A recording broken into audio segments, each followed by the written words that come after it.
Today we are going to talk about why Jubilee honkos are in panic over Raila Odinga's swearing in.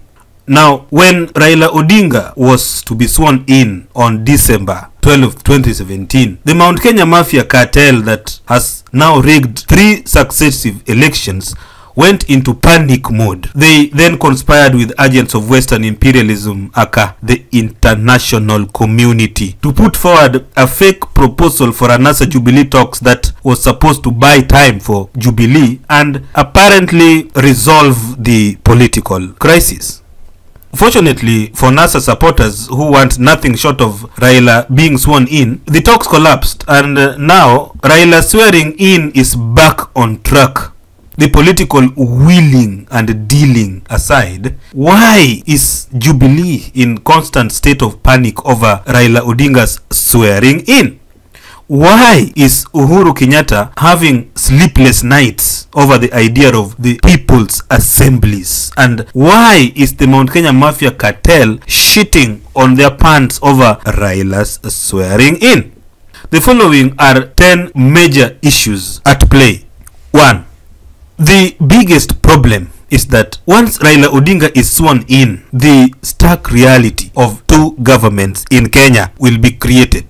The consequence of this situation is that one section of Kenya will be listening to Uhuru Kenyatta while another section will be listening to Raila Odinga. This scenario will make it difficult for Uhuru Kenyatta to govern because the NASA zones will assume the character of rebel territories, while the Jubilee zones will be the Uhuru-controlled territories.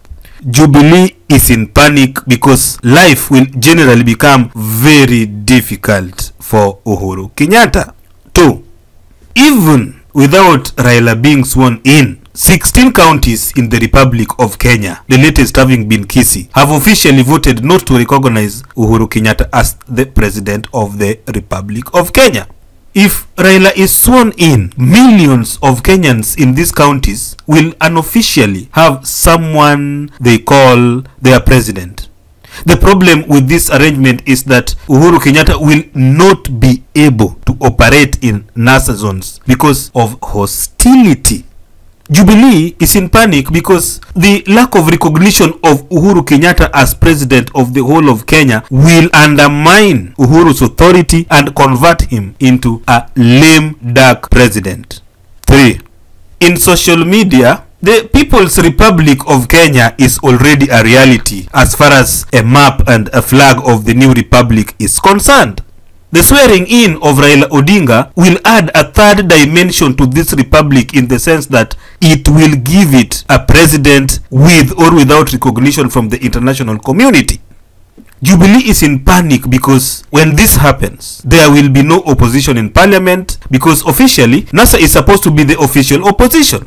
Without the opposition, Jubilee will be unable to operate, especially in parliament. The ultimate nightmare for Jubilee is that NASA MPs and senators will resign after Raila is sworn in, and this will effectively illegitimize the Jubilee government. The Kenyan constitution requires that the opposition has to head or be part of certain critical parliamentary committees, which will be unable to operate in the absence of NASA. The Jubilee government may therefore collapse and Uhuru Kenyatta forced to return to Gatundu to retire. 4. Another problem is that once Raila is sworn in, he will be able to appoint a cabinet to run the NASA government. Surely, you cannot have a president without a cabinet. The problem for Jubilee in this kind of scenario is that the appointment of a NASA cabinet after Raila is sworn in will permanently create the reality of a parallel government, making it even more difficult for Jubilee agents in NASA zones to operate. In fact, the situation may become so serious that attacks against Jubilee government agents may start being common, thereby creating panic among civil servants who will be seen as representing Jubilee government in NASA zones. Jubilee is in panic because in such a scenario, government services in NASA zones will be paralyzed and taken over by the NASA administration. 5. If counties in NASA zones refuse to recognize Uhuru Kenyatta as their boss, it is only natural that the Jubilee government will stop funding these counties to plunge them into crisis. What will follow is that NASA will order for a stop to the payment of taxes to Jubilee government, while NASA will roll out their own tax collection system in NASA strongholds. This move will deprive the Jubilee government of revenue, while at the same time strengthening the concept of a People's Republic of Kenya driven by the people's assemblies. The consequence is that the Jubilee government will be unable to meet its financial obligations at the domestic and international levels. Starved of cash from NASA zones, Jubilee government will collapse because all revenue from Jubilee strongholds will go towards financing the national debt as a matter of priority. This is the ultimate nightmare of the Mount Kenya Mafia cartel that rigged the election. 6. Once the tax boycott strategy is instituted by NASA, Jubilee will be plunged into an even deeper crisis. Foreign lenders will cease dealing with the Jubilee government on grounds that the repayment of any loans will not be able to be guaranteed. Jubilee receives foreign loans because it is assumed that the loans are legitimate and that they will be repaid. With the two governments in place, no foreign power will be able to confidently deal with the Uhuru government, especially on financial issues. In fact, governments and international agencies who have already borrowed Kenya money will be more worried about loan repayment in a situation where two parallel governments are operating. The swearing in of Raila Odinga therefore heralds Jubilee's ultimate Waterloo. 7. Once Raila Odinga is sworn in, it will be a demonstration that 20 million Kenyans want to set up their own government.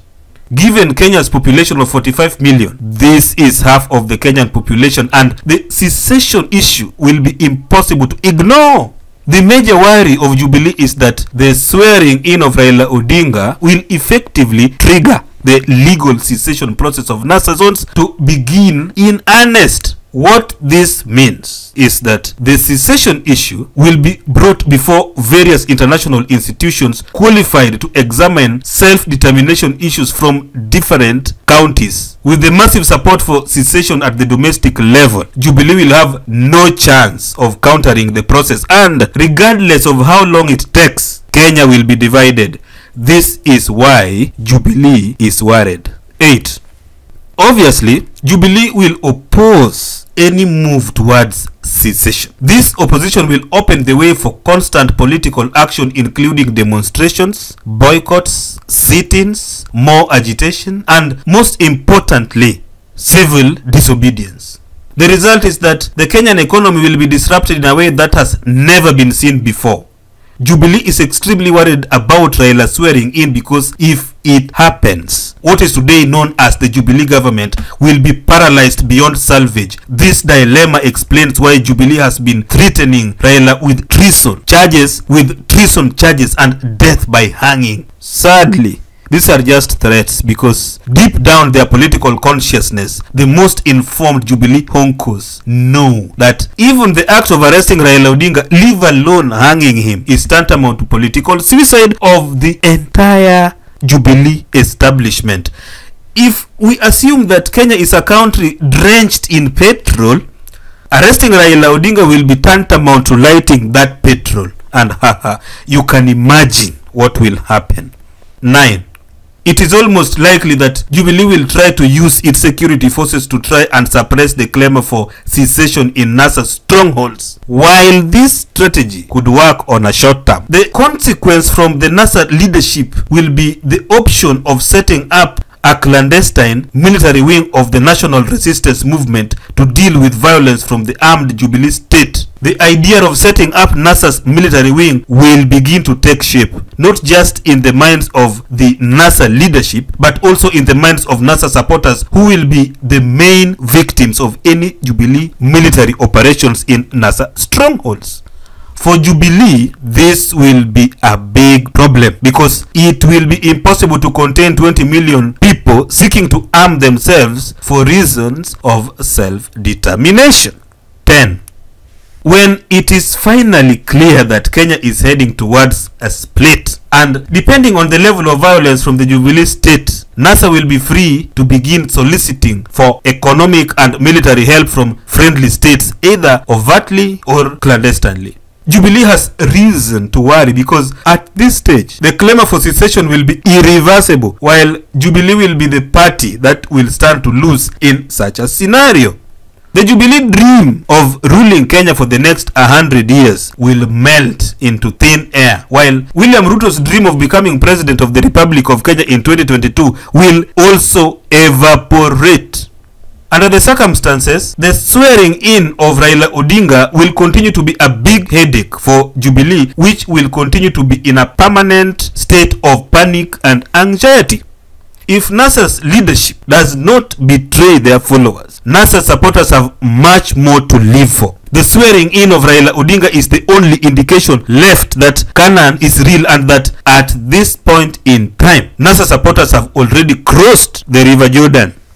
If you agree, give us a thumbs up, have your say on the comments, or subscribe if you have not yet done so. The revolution will not be televised. It will be YouTubed.